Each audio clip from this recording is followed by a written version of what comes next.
Book 1, Chapter 4, The Guild Wars Personalities.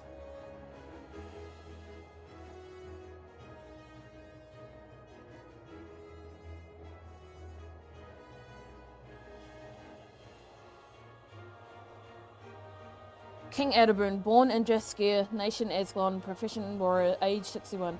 Descendant from the great King Doric, the guy who talked to the gods, or whatever.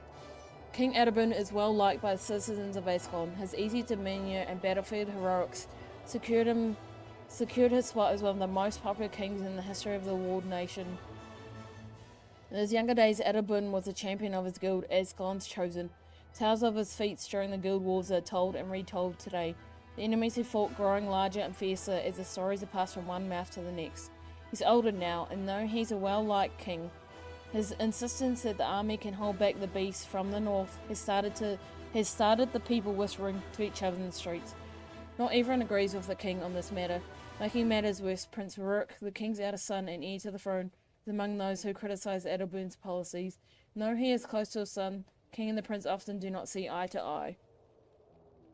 Prince Rook, born in Jaskier, nation Ascalon, warrior, 32. Firstborn son of King Adalburn and heir to the throne of Ascalon, Prince Rook is a brave, bold man who often takes action on the spur of the moment. He leads by example, never cowering or shirking a challenge. Some say he has no fear, others claim his brash bravery is merely reckless. Regardless, the prince is liked by almost everyone in Ascalon, spends much of his time among the citizens, preferring the company of commoners to that of Ascalon's rich upper crust. As a boy, Prince Rook trained at the Ascalon Academy and did a stint as an officer in the army. Today he maintains a fighting force of his own, known as the Ascalon Vanguard. These soldiers are completely independent of the king's financing and influence.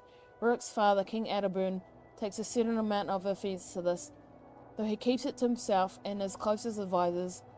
Though the prince is loyal to his father, he doesn't always agree with the man's methods or ideology. King Jarsanheimer, born in Greppel's Gulch, nation Dalgamore, proficient warrior, 127 years old, holy shit. The wise king of the Dalgamore dwarves, King Jalis Ironhammer, rules his people from the peaks of the Shiver Peak Mountains. He is a smart, strong, patient man who makes decisions based solely on how they will affect the well-being of all the dwarves in Dalgamore. He lives to serve his people and they love and respect him for it. There are those, however, who wish to see the good king taken out of power, namely Stone Summit, a group of xenophobic dwarves who have broken their ties with Dalgamore and are trying to take control of the dwarven nation. Over the past several years, the Summit have been growing their power and a civil war is brewing. King Jalis Ironhammer does not want to fight other dwarves, but he will do what he must to keep his people safe, along with his loyal brother Breckner Ironhammer. The king has rallied his forces and they stand ready to defend their home. The question in the king's mind, though, is this: can he win?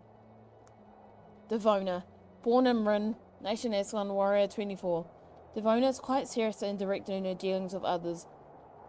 She aspires to be a great warrior, just like her father. At times, this aspiration turns into a tremendous internal pressure to succeed. Devona's father was one of the leaders of Ascalon's Chosen, so the guild being the same guild that King Adalburn was a champion of. The guild that got defeated by an actual player guild in the lore. During the last prestigious and well-respected guild, he died defeating the city wall against a raid by an Orion guild. During the last guild war, Devona was only a little girl at that time, but since that day she has dedicated her life to mastering the martial arts of sword and hammer.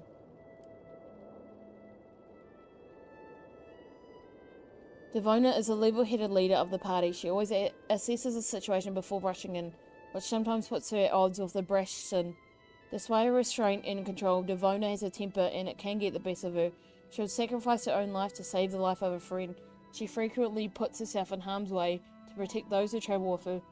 Devona has a deep sense of loyalty and duty. To her there would be no greater honour than to follow in the footsteps of her father and give her life defending that which is most dear to her. Sin, born in Sumia, Ascalon Elementus, age 20. Former child prodigy, Sin always had people catering to her every whim. Her family was among the nobility in the city of Sumia, till the Char invasion and the Searing. When Ascalon was destroyed, Sin got caught outside the wall. Sumia was one of the first places to fall during the initial assault. Magical projectile fell directly upon her palatial home, killing her parents and trapping her in a broken table for several days. The Char warband discovered her while looting the city. They dug her out, thinking to make a meal of her, but Sin had other ideas. She single-handedly wiped out the entire warband, turning them and the remains of her home into little more than a smouldering pile of ash. Sin is a bit of a princess, but with a decidedly dark streak. She's often cynical and flippant when dealing with authorities or situations that seem hopeless. She's highly intelligent, and magic comes easy to her. Because of her experiences during the Searing, Sin has developed a rather cavalier attitude toward her own death. Consequently, she tends to bite off more than she can chew, and often gets herself and her friends into trouble. Aiden, born in Cree Foothills. Where's that? Aslan Ranger 32. The son of a huntsman, Aiden grew up with a quiver of arrows on his back. His mother died giving birth to him, while his family was on a wagon train from Kryta to Ascalon. As soon as the boy was old enough to hold a bow in one hand, Aiden's father packed up just the good steel heads of their tools, and the two men headed off into the wild. They found a spot in the middle of a forest clearing. They fitted their tools with hand-carved handles and built their own home from scratch. Aiden is a survivor. Nothing is out of the question if it means he and his companions will live for another day. He thinks fast and acts even faster. His inner calm, his sort of simple confidence, has a way of infecting everyone around him. Being the oldest member of the party, he has the wisdom of years his younger counterparts lack, though he never feels the need to lord it over them. He just feels a certain amount of responsibility to keep the group informed and out of trouble if at all possible. From time to time he takes on the role of group patriarch, but only if there is a meltdown and he sees the need for his cooler head to prevail.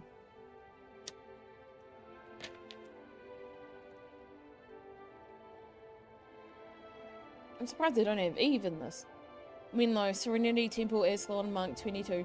Born in Serenity Temple to priest of Dwayna and priestess of Balthazar, Menlo has been steeped in the teachings of healing and smiting magic. A devoted servant of both Dwayna and Balthazar, he has studied hard his entire life and has been rewarded by both the gods of his providence.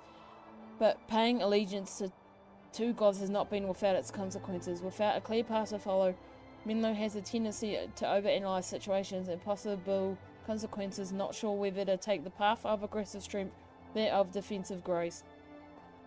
Menlo spent most of his life inside Serenity Temple, paying homage to the old gods and studying the path which will lead him to enlightenment. He's rather timid as the story begins, not completely trusting of his magical progress, but with Sin's help he gains confidence and becomes more comfortable with his considerable power.